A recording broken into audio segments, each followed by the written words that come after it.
Sorry ma'am, आपको job से निकाल दिया गया। क्या? आप जा सकती हैं। क्यों हजारों गम लगे हैं मेरी जिंदगी के पीछे, क्यों हजारों गम लगे हैं मेरी जिंदगी के पीछे, क्यों हजारों गम लगे हैं मेरी जिंदगी के पीछे।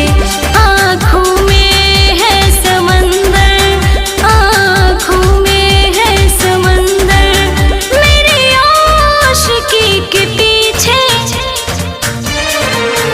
क्यों हजारों गम लगे हैं मेरी जिंदगी के पीछे, क्यों हजारों गम लगे हैं मेरी जिंदगी के पीछे।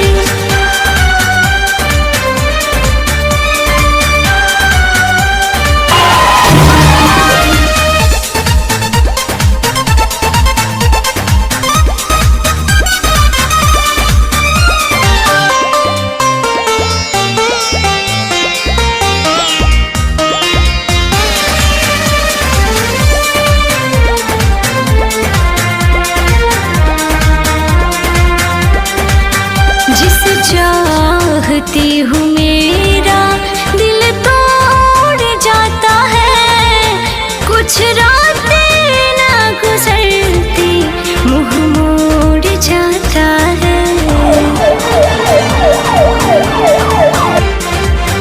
जिसे चाहती हूँ मेरा दिल तोड़ जाता है, कुछ रातें ना गुजरती मुँह मोड़ जाता है। किस्मत का भी कहर है, किस्मत का भी कहर है मेरी जिंदगी के पीछे,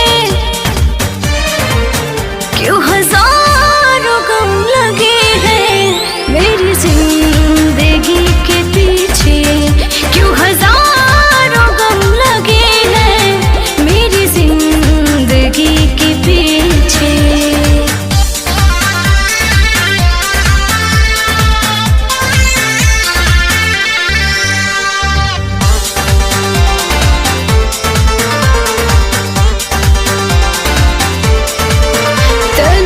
तन्हाइयों में रोना आदत सी हो गई है, खुशियाँ न जाने कौन सी गलियों में खो गई है।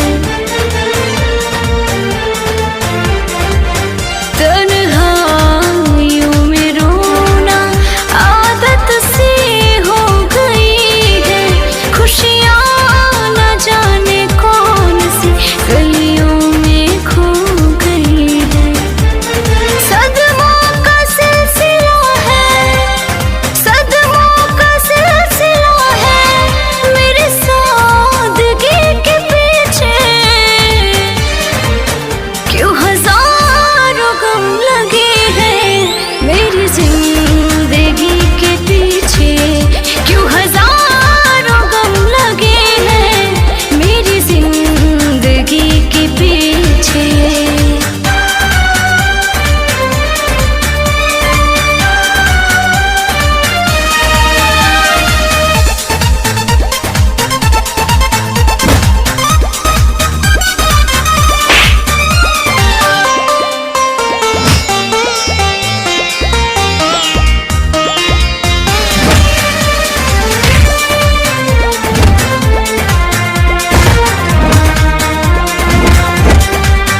बर्बाद बिना बस्ती ये धुआं धुआं शहर है, किसको कहूँ मैं अपना आता नहीं नजर है।